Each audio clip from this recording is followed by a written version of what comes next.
শোয়েবের শরীরটা কাঁপছিল, কিন্তু ভয় পেলে বিপদ বাড়ে সে তার দাদার শেখানো কথা মনে করল।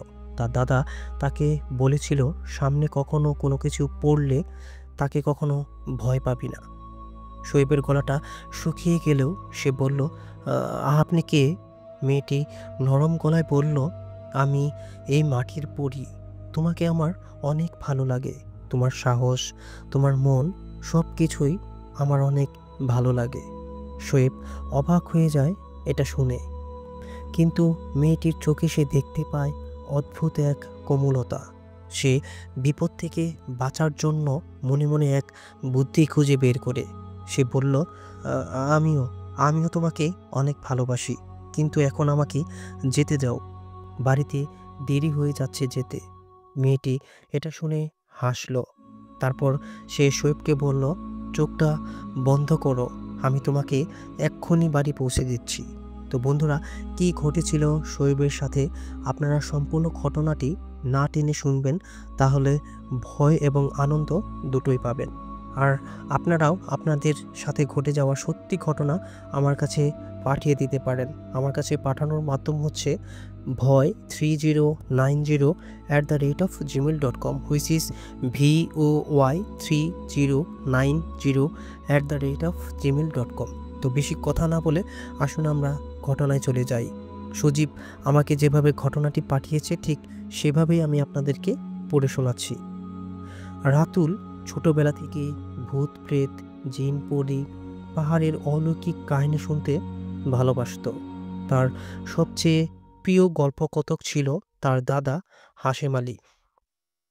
হাশেম আলীর বয়স ছিল প্রায় ৮০ বছরের মতো, কিন্তু তার স্মৃতিশক্তি ছিল অনেক তীক্ষ্ণ। এক সন্ধ্যায় হাশেম আলী রাতুলকে ডেকে বলল, "দাদা, আয় তোকে এমন এক গল্প শোনাবো যা আমাদের গ্রামে ঘটে গিয়েছিল অনেক বছর আগে। ঘটনাটি ঘটেছিল প্রায় ৫০ বছর আগে এক রাখাল ছেলের জীবনে।"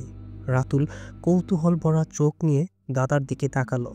তারপর তার দাদা হাশেম আলী গলা কাশি দিয়ে ঘটনাটি শুরু করলেন। গ্রামে ছিল এক রাখাল ছেলে, তার নাম শোয়েব। তার বয়স ১৯ কিংবা ২০-এর মতো। চেহারায় ছিল অনেক সরলতা, চোখে গ্রামের নীরব নিস্তব্ধতা ছিল। সারাদিন গরু চড়ানো ছিল তার একমাত্র কাজ। একদিন আকাশে অনেক মেঘ জমেছিল, সন্ধ্যার রঙও পড়েছিল চারদিকে। শোয়েব গরুগুলো নিয়ে মাঠের দূর প্রান্তে চলে যায়, যেই জায়গাটাকে মানুষরা ভূতের মাঠ বলতো, কারণ সেদিকে কেউ যেত না। বহু বছর আগে সেখানে নাকি এক বট গাছের নিচে অদ্ভুত এক আলোর দেখা মিলেছিল। কেউ বলতো সেটা ছায়া, আবার কেউ বলতো সেটা একটা পরী। শোয়েব প্রথমে টেরই পায়নি সে কোথায় এসেছে। হঠাৎ মাগরিবের আজান কানে ভেসে আসতেই তার বুকটা ধড়ফড় করে উঠল। সে চারদিকে তাকিয়ে দেখল কোনো মানুষ নেই। বাতাসে কেমন একটা অদৃশ্য শীতলতা। সে দ্রুত গরুগুলোকে সামনে হাঁকাতে লাগলো, "চল চল চল, বাড়ির দিকে চল।" কিন্তু হঠাৎ গরুগুলো চারিদিকে ছোটাছুটি শুরু করলো এলোমেলোভাবে। আর যখন কোনোভাবে সে গরুগুলোকে কাছে আনলো, তখন তারা এক জায়গায় গিয়ে থমকে দাঁড়ালো, একটা বিশাল বড় বট গাছ। শোয়েব প্রচণ্ড ভয়ে অস্থির হয়ে গেল। চারপাশে তখন পুরো অন্ধকার, শুধু দূরে ঝিঝি পোকার শব্দ আর বাতাসে পাতার শব্দ শোষো করছে। ঠিক তখনই শোয়েবের চোখ হঠাৎ উপরে উঠতেই সে দেখল এক অদৃশ্য, একটা ভয়ঙ্কর দৃশ্য। বট গাছের মোটা ডালের উপর এক অপূর্ব সুন্দরী মেয়ে বসে আছে। তার পোশাক বাতাসে দুলছে, চুলগুলো মাটিতে ঝরে পড়েছে, মুখটায় একটা নরম আলো, যেন চাঁদের আলো তার গায়ে বাসা বেঁধেছে। মেয়েটি নিচের দিকে তাকিয়ে একটা মায়াবী হাসি দিল, আর আশ্চর্য সে শোয়েবের নাম ধরে বলছে, "শোয়েব, কোথায় গিয়েছিলে তুমি?" শোয়েবের এটা শুনে শোয়েবের বুকটা ভয়ে ঠান্ডা হয়ে গেল। সে তো তাকে চিনি না, তাহলে সে তার নাম জানলো কিভাবে? মেয়েটি ধীরে ধীরে গাছ থেকে ভেসে ভেসে নিচে নেমে আসলো। মনে হচ্ছে সে বাতাসে ভেসে আসছে। গরুগুলো আরও উতলা হয়ে উঠল ভয় পেয়ে। মেয়েটি চোখে মায়া নিয়ে বলল, আমাকে ভয় পেও না, আমি তোমার কোনো ক্ষতি করব না শোয়েব। তোমাকে আমি অনেক দিন ধরে দেখি। শোয়েবের শরীরটা ভয়ে কাঁপছিল, কিন্তু ভয় দেখালে বিপদ বাড়ে সে তার দাদার শেখানো কথা মনে করল। অদেখা জিনিসকে কখনো ভয় পাবি না। তার গলাটা শুকিয়ে গেলেও সে বলল, আপনি কে? মেয়েটি নরম গলায় বলল, আমি এই মাটির পরী। তোমাকে আমার অনেক ভালো লাগে। তোমার সাহস, তোমার মন, তোমার সব কিছুই আমার অনেক ভালো লাগে। শোয়েব অবাক হয়ে যায়। এত ভয়, এত অজানা একটা মেয়ে, তাকে দেখে অনেক ভয় লাগছে, কিন্তু তার চোখে সে একটা অদ্ভুত কোমলতা দেখতে পায়। সে তার হাত থেকে বাঁচার জন্য মনে মনে একটা বুদ্ধি খুঁজতে থাকে। সে বলল, "আ- আমিও তোমাকে অনেক ভালোবাসি, কিন্তু আমাকে এখন যেতে দাও। বাড়িতে দেরি হয়ে যাচ্ছে যেতে।" মেয়েটি এটা শুনে হাসল। তারপর বলল, ঠিক আছে, তুমি চোখটা বন্ধ করো, আমি তোমাকে এখনই বাড়ি পৌঁছে দিচ্ছি। শোয়েব চোখটা বন্ধ করলো। 1 সেকেন্ড, 2 সেকেন্ড, হঠাৎ বাতাসের গা ছমছম শব্দ। চোখ খুলতে সে দেখল গরুগুলো সহ সে নিজের বাড়ির পাশেই দাঁড়িয়ে আছে। এটা দেখে সে অবাক হয়ে গেল। তারপর গরুগুলোকে নিয়ে সে বাড়িতে গেল। বাড়িতে গিয়ে সে তার বাবা মাকে কিছুই বলল না। খেয়ে দিয়ে সে ঘুমিয়ে পড়ল। সেই রাত থেকেই শুরু হলো এক অদ্ভুত সম্পর্ক। শোয়েব রাতে ঘুমাতে যেতেই স্বপ্নে সেই পরীটা আসতো। স্বপ্ন, কিন্তু স্বপ্নের মতো লাগতো না তার কাছে। এটা ছিল আরেক জগতের দরজা। স্বপ্নে তারা দুইজন হাঁটতো লাল রঙের ফুলে ভরা পাহাড়ের মাঠে।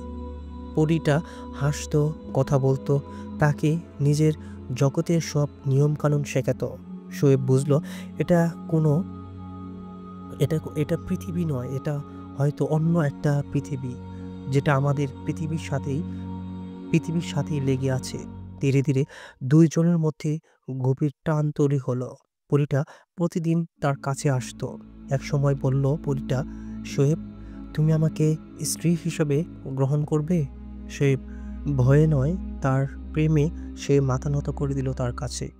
সেই রাতেই তারা স্বপ্নের জগতে এক অদ্ভুত আলোতে ভেসে গেল। তখন থেকেই তাদের মধ্যে শুরু হলো সহবাস, একসাথে বসবাস করা, জীবনযাপন। আরেক জগতে তারা দুইজন অনেক সুখে শান্তিতে বসবাস করতে লাগলো। পরীটা শীঘ্রই তাকে জানালো, আমাদের সন্তান হবে শোয়েব। কিন্তু আশ্চর্যের ব্যাপার, বাস্তব জগতে শোয়েব মানুষই রইল। পরীর কোনো উপস্থিতি সে টের পেত না। তবে কখনো কখনো রাতের উঠোনে অদ্ভুত এক নীল আলো দেখতে পেত। গ্রামের লোকেরা বলতো শোয়েবের ঘরে কিছু একটা আছে। গ্রামের এক ভণ্ড কবিরাজ ছিল, তার নাম করিম মণ্ডল। লোকজন তাকে বলতো সে কালো জাদু জানে, জিনকে বেঁধে রাখতে পারে। সে একদিন শোয়েবের কথা শুনতে পারে যে এই ছেলের সাথে একটা পরীর সম্পর্ক আছে। তখন সে ভাবে, এই ছেলেকে যদি আমি আমার হাত করতে পারি তাহলে আমার শক্তি আরো অনেক বেড়ে যাবে। সে একদিন শোয়েবের বাড়িতে গিয়ে শোয়েবকে ডাকলো। সে শোয়েবকে বলল, তোর গায়ে অনেক আলাদা গন্ধ, তোর চারপাশে আমি একটা পরীর ছায়া দেখি। এটা শুনে সে থমকে গেল। সে কিছু না বলতেই করিম কুৎসিতভাবে হেসে বলল, হ্যাঁ, যা লুকাস, মনে রাখিস আমি ওই পুরীটাকে আটকে রেখে আমার শক্তি বাড়াবো। সেই থেকেই শুরু হলো বিপদ। করিম রাতে বটগাছের নিচে গিয়ে মন্ত্র পড়তে লাগলো, আগুন জ্বালালো আর পরীর নাম ধরে ডাকতে লাগলো। শোয়েবকে বলল, তুই পরীকে ডেকে আন। পরী সেই রাতেই স্বপ্নে এসে শোয়েবকে বলল, শোয়েব, আমাদের উপর বিপদ এসেছে। করিম মণ্ডল কালো জাদু দিয়ে আমাকে বন্দি করতে চাইছে। যদি আমাকে ধরে ফেলে, শুধু আমি না, তুমি, তোমার পরিবার, কারো জীবনেই থাকবে না। শোয়েব সেদিন প্রথম বুঝলো পরীর সাথে জীবন মানে শুধু ভালোবাসা নয়, এটা এমন একটা জগৎ যেখানে ভয়ঙ্কর শত্রুরা বাস করে। পরী বলল, যেদিন করিম মণ্ডল বট গাছের নিচে মন্ত্র পড়বে সেই দিন রাতে আমি আসব। তুমি ভয় পেও না শোয়েব, আমি তোমাকে রক্ষা করব। তারপর একদিন রাত নেমে এলো। কবিরাজ শোয়েবকে নিয়ে সেই বট গাছের নিচে পৌঁছালো। চারদিকে অন্ধকার। করিম মণ্ডল আগুন জ্বালিয়ে মন্ত্র পড়তে শুরু করলো। পরীর আত্মা বের হয়ে আসলো সেই বট গাছের নিচ থেকে। হঠাৎ বাতাসটা কেঁপে উঠল। বৃক্ষের পাতাগুলো এমনভাবে কাঁপতে লাগলো যেন মনে হচ্ছে অনেক ঝড় হচ্ছে। পরীটা ভেসে ভেসে নিচে নেমে এলো। তার চোখে নীল আগুন জ্বলছে। করিম ভয়ে পেয়ে পিছিয়ে গেল। চিৎকার করে বলে উঠল, না না না, আমাকে কোনো ক্ষতি করো না। পরীটা বলল, মানুষ, তুই আমার সীমানা অতিক্রম করেছিস, এখন তোকে থামতেই হবে। এক মুহূর্তেই আগুনের আলোটা নিভে গেল। চিৎকার, দৌড়, আর তারপর নিস্তব্ধতা। পরদিন সকালে বটগাছের নিচে করিমের ছাই ছাড়া আর কিছুই পাওয়া গেল না। আর শোয়েবকে পাওয়া গেল তার ঘরের মধ্যে। করিমের পর পরী শেষবার শোয়েবকে স্বপ্নে এসে বলেছিল, শোয়েব, আমাদের সন্তান জন্ম নেবে অন্য এক জগতে। তুমি মানুষ, তুমি এই জগতে থাকতে পারবে না, এজন্য আজই আমাদের শেষ দেখা। শোয়েব কান্নায় ভেঙে পড়ল। সে পরীটাকে বলল, তোমাকে ছাড়া আমি কিভাবে বাঁচব?